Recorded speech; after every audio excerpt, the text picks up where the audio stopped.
Assalamualaikum warahmatullahi wabarakatuh. Saya Tiara Nabila Mentari dengan NIM 511-4268. Nah, pada kesempatan kali ini saya akan menjelaskan tentang laboratorium rekayasa lalu lintas, yaitu tiga komponen, yaitu volume lalu lintas, kecepatan kendaraan, dan pejalan kaki. Nah, di sini seperti yang sudah dikatakan sebelumnya, yang pertama kita tinjau adalah volume lalu lintas, yaitu menghitung volume lalu lintas di luas Jalan Raya Karangrejo Raya. Yang kedua ada kecepatan kendaraan, yaitu menghitung rata-rata kecepatan kendaraan di ruas Jalan Karangrejo Raya. Dan yang ketiga ada volume pejalan kaki, yaitu menghitung volume pejalan kaki di sekitar SMA Teku Umar. Nah, SMA Teku Umar ini masih di sekitar ruas Jalan Karangrejo Raya. Nah, dari ketiga tersebut kita nanti akan mendapatkan visualisasi perbaikan jalan di sepanjang ruas Jalan Karangrejo Raya. Nah, kemudian kita akan bahas tentang profil lokasi penelitian yang kita teliti dari tiga komponen tersebut, yaitu di ruas Jalan Karangrejo Raya. Nah, panjang jalan yang diamati sepanjang 230 meter dengan lebar jalan 6 meter dan bahu jalan 1 meter. Nah, bagian pertama yang kita bahas adalah volume lalu lintas. Nah, di volume lalu lintas yang akan kita bahas, volume lalu lintasnya sendiri, kemudian periode sibuk lalu lintas, fluktuasi lalu lintas, proporsi kendaraan. Nah, foto survei lalu lintas yang kita gunakan ini di sini ada tiga sesi, dari jam 6.15 sampai 8.15. Traffic counting pertama, yang kedua itu dari 12.15 sampai 14.15, traffic counting kedua, dan yang ketiga itu 16.15 sampai 18.15, traffic counting ketiga. Nah, alat yang kita gunakan ini adalah multi counter. Nah, presentase data volume kendaraan dari Samangan Jatinggala dapat kita lihat dari presentase tersebut, dari grafik tersebut yang ada itu uh, di sini kendaraan beroda dua itu lebih dominan daripada kendaraan-kendaraan lainnya. Hal tersebut sama dengan arah Jatinggala Sampangan. Nah, kemudian kita akan bahas data volume lalu lintas yang kita dapat. Nah, data volume lalu lintas yang kita dapat itu data-data mentah yang kita dapat, yang pertama misalnya dari Jatinggala Sampangan. Nah, kemudian itu akan diolah. Nah, karena dari data-data tersebut itu yang kita dapatkan adalah uh, kendaraan per jam kan. Nah, sedangkan kita butuh untuk split distribution untuk jam sibuk itu yang kita butuhkan adalah SMP per jam. Nah, oleh karena itu nanti volume kendaraan yang data mentah tersebut harus kita kalikan dengan MKJI. Nah, yang dapat kita tinjau kali ini itu ada MC, LV, sama HV karena memang itu kendaraan-kendaraan yang kita tinjau, yaitu MC itu motor, LV itu light vehicle, bisa seperti mobil, mobil penumpang, kemudian truk kecil, truk sedang, bus kecil, bus sedang. Nah, kemudian juga di sini ada heavy vehicle. Nah, di sini ada nilainya sendiri, MC itu 0,33, LV 1, HV 1,50. Nah, hal tersebut sama dilakukan pada Jalan Sampang Jatingaleh. Diolahnya juga sama. Kemudian kita akan masuk ke periode sibuk. Nah, periode sibuk dari ini kita gabungin dari kedua arah tersebut, dari Sampangan Jatingaleh, Jatingaleh Sampangan, yaitu kita dapat lihat periode sibuk atau puncak periode sibuk yang terdapat pada Jalan Karangrejo Raya, arah Sampangan Jatingaleh dan sebaliknya, yaitu pada 7 sampai 7.15 ya, yaitu sebanyak 2.046 kendaraan.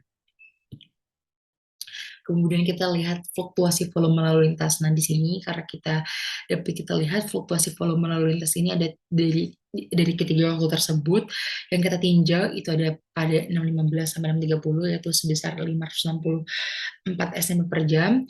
Nah, pada siang hari ini ada dua 13.15 sampai 13.30 dan 14 sampai 14.15 karena ini sama nilainya itu sebesar 337 SMP per jam. Nah, kemudian yang terakhir itu ada 16.15 sampai 16.30 yaitu sebesar 554 SMP per jam. Nah, kemudian yang akan kita bahas berikutnya adalah split distribution. Nah, dapat dilihat dari data-data mentah yang sudah kita dapat, kita olah, kemudian kita bisa menentukan split distribution, yaitu dari arah Jatinggala Sampangan itu sebesar 51%, yaitu jumlahnya sebesar 20.708, sedangkan dari arah Sampangan Jatinggala itu kita dapat nilai 49% atau 19.556. Nah, kemudian yang akan kita bahas adalah proporsi kendaraan. Nah, dari grafik di samping dapat dilihat bahwa proporsi kendaraan gabungan gitu, yaitu didominasi oleh kendaraan berjenis motor yaitu sebesar 82%. Kemudian disusul oleh mobil yaitu sebesar 16% dan pickup dan terkecil itu 1%. Nah, kemudian proporsi kendaraan yang akan kita bahas itu berdasarkan jenis kendaraannya yaitu berdasarkan MC, MC, LV, MHV. Nah, di sini kalau kita lihat, kalau misalnya sepeda motor roda 3 MC itu kita mendapat 75%. Sedangkan kendaraan ringan itu 25% dan kendaraan berat 0%. Nah, bagian selanjutnya akan kita bahas adalah kecepatan kendaraan lalu lintas. Nah, dari kecepatan kendaraan itu kita bisa menghitung dengan dua cara, yaitu dengan metode konvensional dan metode otomatis atau metode otomatis ini bisa disebut juga dengan speed gun dengan acuan yang akan kita jadi patokan atau acuan dari kecepatan kendaraan ini yaitu berdasarkan MKJI 1997. Nah, untuk pertama metode sampling, nah jadi sebelum kita mulai survei kendaraan atau seberapa banyak kendaraan kita harus hitung di lapangan, kita harus memastikan dulu seberapa banyak kendaraan yang harus kita hitung, kecepatan kendaraan yang harus kita hitung di lapangan. Nah, ini dengan cara menghitungnya dengan metode sampling gitu.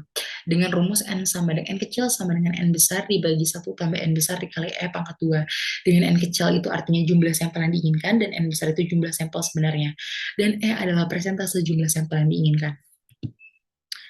Nah, split distribution untuk metode sampling seperti di bawah ini, kemudian proporsi kendaraan untuk metode sampling seperti di bawah ini.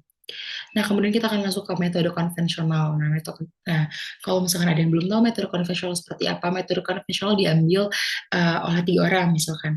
Jadi ada satu orang ada di titik A dan satu orang lagi di titik B. Nah, jarak antara titik A dan titik B itu sepanjang 50 meter. Nah, kemudian kendaraan yang melewati dari titik A ke titik B itu kemudian dihitung menggunakan stopwatch, kemudian nanti akan hitung. Nah, perhitungan antara waktu yang kita dapatkan dengan jaraknya itu kita dapat hitung dengan rumus V sama dengan 3,60 kali S bagi T, dengan S adalah jarak pengamatan 50 meter dan T adalah waktu tempuh kendaraan sejauh jarak pengamatan. Nah, sehingga kita dilihat dari tabel ini sebagai contoh, misalkan jarak 50 meter dengan waktu tempuh kendaraan tersebut 6,5 second. Nah, dengan koefisien yang ditetapkan tadi itu sebesar 3,6, menghasilkan kecepatan itu 27,69. Nah, kita akan bahas, kemudian kita akan masuk ke metode otomatis atau speed gun, yaitu dengan cara satu orang berdiri dengan jarak 10 meter dari bahu jalan, kemudian kita dapat mengarahkan handphone tersebut atau alat tersebut ke kendaraan yang melalui di depan kita. Nah, sehingga kita dapatkan kecepatan kendaraan secara langsung di tempat seperti itu. Nah, kemudian metode MKJ atau kita disebut juga dengan acuan gitu dari metode konvensional dan metode speed gun atau spot speed. Nah, ini itu kita lihat dari rumus-rumusnya FV sama dengan FV0 tambah FVW dikali VSF dikali FFVCS.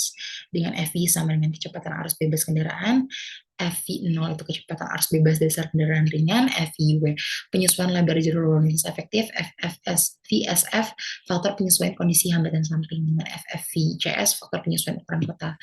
Nah, jadi kita lihat dari sini harus kita pilih satu-satu tipe jalan, kemudian tipe kendaraan, kemudian di sini juga berdasarkan lebar jalur lalu lintas, kemudian tipe jalannya apa, seperti misalnya 2 lajur tak terbagi, 2/2 undivided, atau jalur satu arah seperti itu.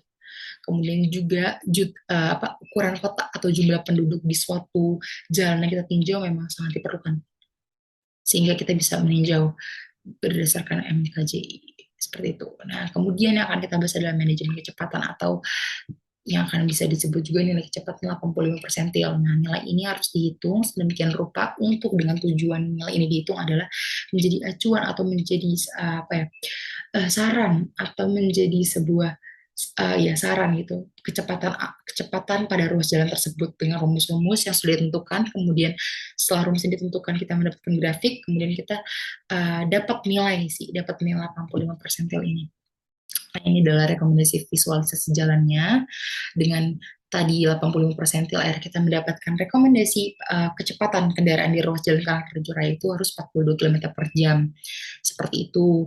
Nah, jadi dapat kita simpulkan kita dapat menambah rambu batas kecepatan paling tinggi 50 km per jam. Dan penambahan lampu jalan itu karena dari visualisasi jalan yang ada setelah ditinjau dan dilihat ternyata memang kurang penerangannya sehingga saat malam hari mungkin akan sangat berbahaya seperti itu. Nah, kemudian kita akan bahas volume pejalan kaki. Nah, di sini kita lihat melalui Maps. Nah, kita ada mendapatkan data-data mentah yaitu menyusuri sebanyak 161, menyeberang 78 penyeberang. Nah, untuk menentukan lebar minimum jalur pejalan kaki ini kita menggunakan rumus W sama dengan P per 35 tambah 1,5. Gitu, dengan W adalah lebar jalur pejalan kaki, P arus pejalan kaki, dan 1,5 adalah nilai konstanta yang tergantung jenis jalan. Nah, kemudian penambahan fasilitas untuk jalur pejalan kaki.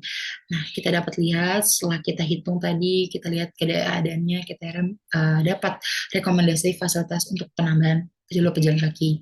Kemudian kita dapat juga fasilitas untuk penyeberangan jalan dari nilai PV kuadrat yang kita hitung, dari volume penyeberangnya, dari volume menyusur, sehingga dari data-data yang kita tinjau dari ruas jalan Karangrejo, kita mendapat rekomendasi untuk penyeberangan jalan itu pelikan dengan lapak tunggu seperti itu. Dengan P adalah arus lalu lintas penyeberangan pejalan kaki yang dinyatakan dengan orang per jam, dan V adalah arus lalu lintas kendaraan dua arah per jam dinyatakan dalam kendaraan per jam. Kemudian ini adalah rekomendasi perencanaan fasilitas pejalan kaki. Nah, akhirnya kita memutuskan di depan SMA Teguh Umar yang kita tinjau itu di sepanjang ruas jalan Karangrejo Raya ini kita menambahkan rambu lalu lintas, kemudian lampu lalu lintas, kemudian lampu penerangan jalan seperti itu, seperti yang bisa kita lihat dalam visualisasi jalan ini. Nah, sekian penjelasan dan penjabaran dari saya. Mohon maaf apabila ada salah kata. Wassalamualaikum warahmatullahi wabarakatuh.